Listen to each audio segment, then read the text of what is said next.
Welcome everyone to The Seed, episode 4, and today we have Leo with us. Now Leo Ringer is the co-founder and partner at Form Ventures, an early stage VC focused on markets shaped by public policy and regulation, and they invest in UK startups pre-Series A.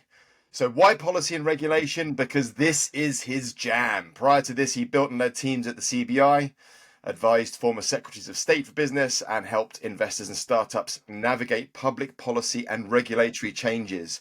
Now, Leo, have I done you a service or a disservice with that intro? You've done me a great service. I might get you to do that for me on intro calls. That's perfect. I'm extremely low cost. Welcome. Thanks so much for joining us. And Mads and myself. So Mads and myself, we are from Superseed. We invest in very technical teams solving the world's most difficult business problems and then help them build awesome businesses. So a bunch of VCs today, and we've got a plethora of topics. And Leo, I'm going to kick off with you because this is something that is... There's a lot of noise at the moment going on around how Europe is becoming socialist and we're all just a bunch of slackers. And I know that this leads into your topic of regulation, and the Americans innovate and the Europeans regulate. And I don't know if you could maybe kick off, because this irritates you. Maybe you could kick off and set the scene. Yeah, absolutely. Well, first of all, thanks for having me, guys. And secondly, when you challenged me to think about what's been bugging me this week, this one floated to the top of the pile. So I thought I'd get us going on it. But especially when we're in the summer, and the old adage is that all the VCs are taking time chilling and nobody's doing any work because we're all European. So I guess the observation is we've had 10 years of deciding and telling ourselves that Europe is this sort of backwater. We're not Silicon Valley. All we do is regulate. We don't produce great companies. We're slow. It's fragmented. If only we were more like Silicon Valley. In fact, to the point where you probably remember the recent previous UK Chancellor announced his ambition to make the UK the next Silicon Valley. And I just think this is getting everything completely the wrong way around. First of all, it's not really true. If you look at a lot of the data around Europe, I think maybe in the early 2000s we had only like a tenth of the Series A's that the US had, but now it's like 2-1. It's pretty close. So there's a whole bunch of data that suggests that this just isn't true anymore. But also, I think it's just holding us back in Europe. We tell ourselves a story that we're like the little sibling. We're not as good. We're sort of hobbled by regulation and this something irredeemable about Europe, which just means it's never going to kind of get there. And I actually think that's preventing us looking at what it is about Europe that we could actually lean into. And just give you one example to kick us off. Bill Gurley gave this talk a little while ago about how the best thing about Silicon Valley is it's like 2,800 miles away from Washington DC, and so like the policymakers can't get in the way, and the innovators can do their thing. They're like free from the hand of kind of regulation. And actually, I just think in Europe we have, whether it's Brussels right in the middle of the kind of continental Europe, or in the UK we have London, which has both the political capital and the tech capital. We need to lean into that and flip the narrative to say, where does that give us an advantage? Where does it give us an edge? And I mean, look, I'm not an apologist for all the problems with Europe. It regulates slowly. It can be cumbersome. It is fragmented. There are all challenges. But let's be a bit more optimistic. Let's flip the narrative and say, how do we get beyond that, rather than just kind of getting stuck in this doom loop that I think we've been in for too long now. You were talking about Andreas Klingers. He's set up the EU ACC initiative. I don't know if I'm doing that a service in naming convention.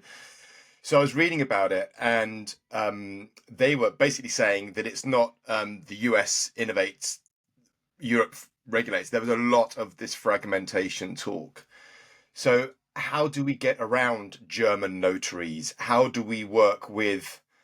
And I totally with you. Let's use what we have and lean into the upsides and the benefits. And I know that Mads is itching to tell us about all the upsides and benefits that we have in Europe, because we talk about this a lot. But from your side, Leo, what are the practical things that we can do to get around German notaries, or to get around Spanish tax codes, or to get around these kind of these European fragmented challenges? Is there anything on your mind that could practically solve it? Yeah, and look, Andreas has done a great job of shining the light on this in the last couple of weeks, and kind of bringing together, I guess, a coalition of the willing to say that like we need to change the narrative here. And look, we've got 101 detailed things from our portfolio, where they run into regulatory issues, from a whole bunch of things. But I think the one that Andreas has landed on and is a great starting point is this idea of a much more streamlined pan-European kind of legal entity, a startup entity that maybe operates a bit more like the Delaware C Corp in the US. It's a de facto. It kind of passports around the US pretty well, which, by the way, isn't a single market either. We can go into that, another hobby horse one day. But there's a little bit more like a single overarching entity that investors understand, that founders understand, the capital markets understand, and can treat similarly across Europe, rather than getting sucked down into national specifics, the notary thing, Germany and Spain, wherever it is.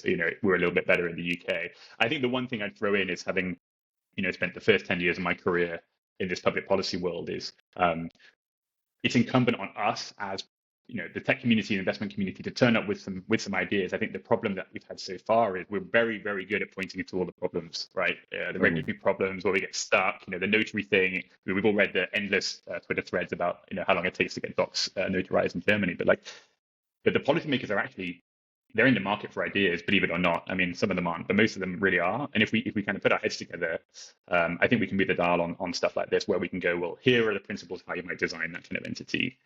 We need this sort of structure, these sort of articles, this sort of tax treatment, and just at least start the conversation. I know that I think it's Keith Robinson at Boardwave is on the same thread as well. So, Mads, over to you, because we talk about this a lot. The European opportunity, I'm going to frame it as. Yeah, no, absolutely, and we should be super optimistic about what can be done. I'd say we should also be realistic about where we are. If you look at the US, 8 out of the 10 largest companies are technology companies. They grew out of venture backing. They've basically grown out of from nothing to becoming global behemoths in the last few decades. If you look at the UK, if you look at Europe, we're just nowhere near that. There are 0 big technology companies in the UK. There's maybe one and a half in across Europe if you squint. And so that's where we are. So we have a lot of catching up to do, and that means we can't. It's kind of, I think that the time for sort of sitting back and say, oh, can we tinker a little bit here? Can we adjust a little bit there? It's fine, but it's really not going to get us to where we need to be if we want to be truly competitive. I think we need to be a little bit more radical. And maybe, Leo, back to you, because I think this is something we're grappling a little bit with, is when we look at a lot of this stuff, the answer seems to be, look, we're just too small as fragmented entities. The capital markets are too small. Ecosystems are too small if they're all atomized. Now we're talking about getting a kind of one startup entity, legal entity across Europe, but that would be across the EU, of which the UK now isn't a member.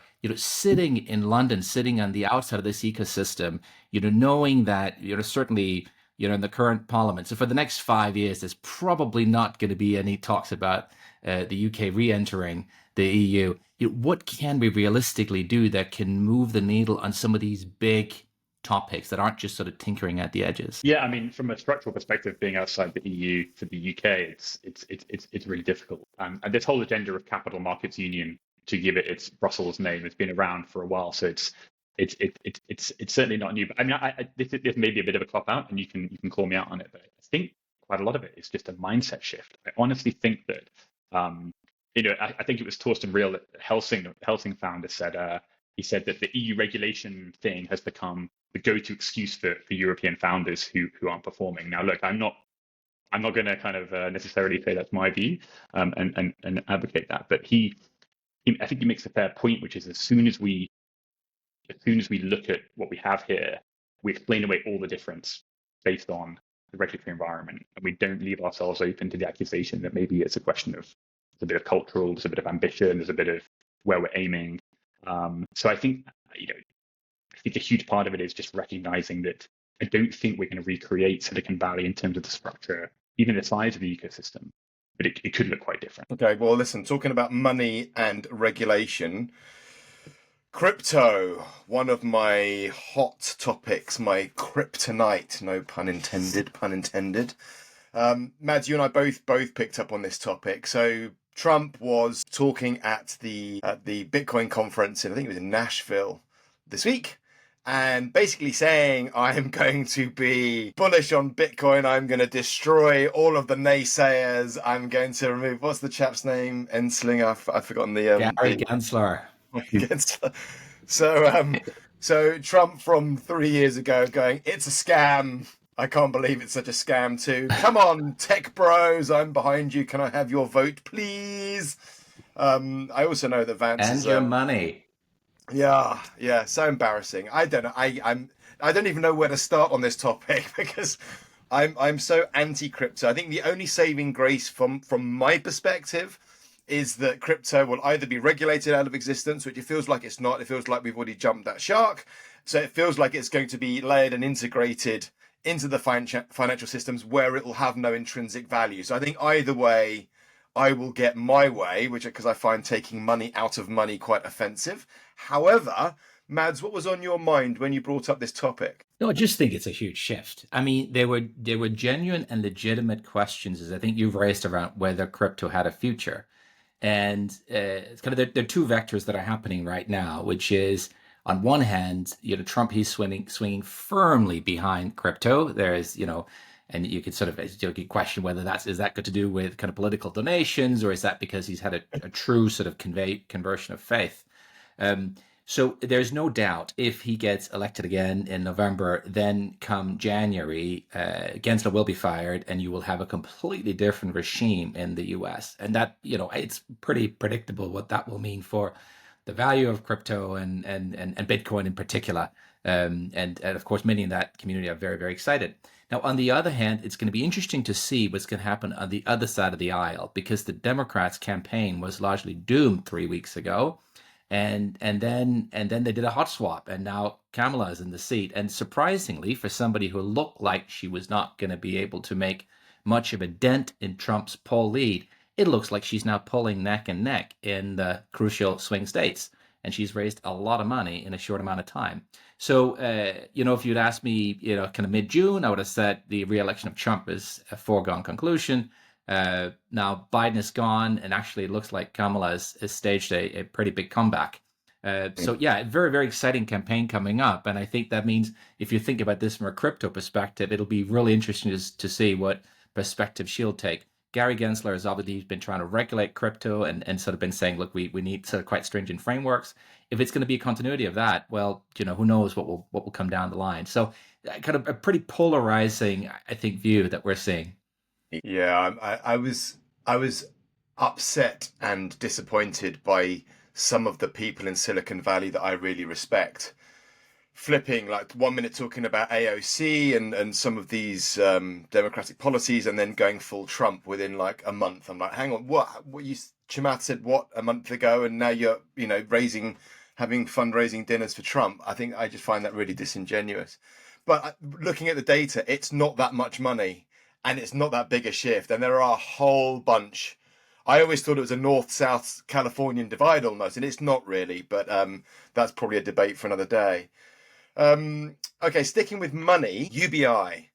So universal basic income. Mads, this is one from you. Really interesting topic, and I think it was teed up as the notion that refuses to die, the bad idea or the good idea that refuses to die. So what was on your mind with UBI? Well, so universal basic income, I mean, just for those who may be new to the concept, I mean, the idea is basically that you shouldn't have to work to have food or to have a place to live, right? Kind of some of these basic rights should be basic to everybody, and therefore there should be a basic income that covers everybody's basic needs, so that they can live somewhere, they can have the food, they can sustain themselves and survive without even if they don't have a job. And so a number of experiments have been made. Some proponents say that some of them show that UBI is a good idea and can work. There's been a pretty big study that's just been done now, quite a lot of money behind it, showing that UBI does not lead to very positive outcomes.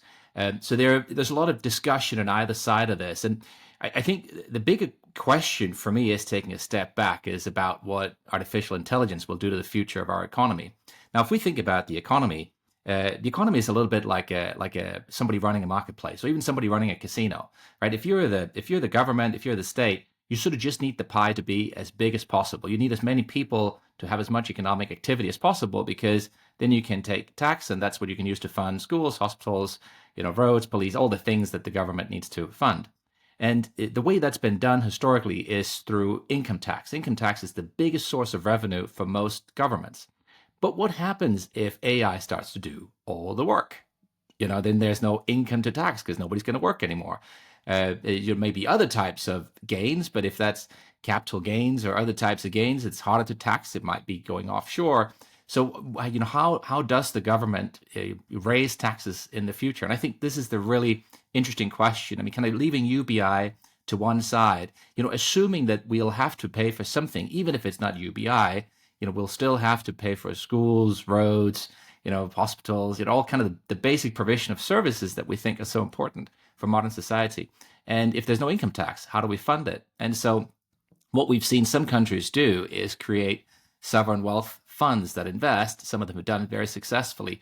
And actually, I'd argue that the countries that haven't done that yet, including the UK, really needs to start getting our skates on, because we will not be able to raise the amount of revenue we need from capital gains tax. I just think it'll be too easy for those capital gains to move to other places, offshore jurisdictions. And so you actually have to have some direct ownership in some of these productive assets. Now, I'm not talking about socialism or communism or nationalizing everything, but if you look at what's happened in places like Norway, in places like Singapore, where you've created sovereign wealth funds that have invested directly in companies, that gives them a much better chance to have ways to raise revenue and get income for government expenditure in the future. And so I think it's really, really important that countries start thinking about this, start thinking about how can create these national wealth funds, because I just think without them, it's going to be really, really hard to fund the things we want to fund. Yeah, I think with AI and the efficiency and productivity gains, and this using this as an accelerator of the topic, I think makes complete sense. Let's move on. I know that we're about to move back over to the States and talk about US consumer fatigue. But before we did that, Mads, you and I talk about the US quite a lot. Why do we talk about the US? Well, we talked about it before. If you look at the US economy, it's been successful at producing what are arguably the leading companies of today. 8 of the 10 largest US companies are technology companies, and they are also probably the most important businesses worldwide because they shape the global agenda technologically, which drives society forward. And so that's one aspect. So it's the source of most of that, very large scale innovation. But it's also because the US economy is so important. And what we've seen, incidentally overnight is that the US GDP growth in Q2 was quite strong, 2.8%. There was a sense that, whoa, things are actually still growing quite well, even though we have interest rate hikes. And then during July, we started to see earnings releases come out from the large US corporates, and many of them were disappointing with outlooks that were not as great as one would have hoped for. And markets, they took a bit of a pummeling. And so overnight, there's been a sense in Asian markets that actually might the US economy have been running out of steam? Have interest rates been kept too high for too long? Is there a real risk that the US is going to go into recession? And what we can see is as soon as the world economy, so countries outside the US, fear that the US might be entering recession, everybody panics, because we all know that the US economy is such a locomotive for the global economy. And so the reason we talk about the US so much is because both in terms of innovation and where the large companies are today, and also in terms of economic power and who's pulling the global economy forward, it is the US that's the epicenter of all these things. And so it's natural just that then becomes the focal point of our conversation, even if we would have liked for Europe and the UK to be, have a bigger voice and be more dominant in these things. Yeah, and also, I mean, there is such a massive pull for our startups and the ecosystem that we live in. I mean, our last 2 exits were to corporates in the States. So there is this natural eye over the pond for sales, for fundraising, for exit activity, because that's the natural direction of travel. But I just wanted to make that clear because, this pod is all about European venture, and yet we tend to talk about the States quite a lot. And I just wanted to make that completely clear.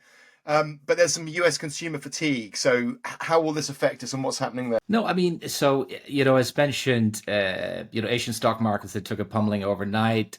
Tokyo had one of the worst days ever on the fear of a slowdown of the US economy, a fear that maybe the Fed left it too late with the rate cuts. Up until a few days ago, there was a talk about 2 cuts this year, and now there are, rumors of maybe there should be 3 cuts. It's always hard. It's so hard, I think, for the Fed to try and think ahead and predict exactly what the right amount of cuts is at the right time. One of the things I discussed yesterday on our blog was, look, Trump is probably still the favorite, even if by a slim margin. So if we assume he becomes president, there are three things he has said he will do, which is he wants to cut income tax. That will increase federal deficits. That's inflationary. He wants to cut immigration. That's going to cut labor supply. That's inflationary. And he wants to cut foreign imports. That's going to raise prices. That's inflationary.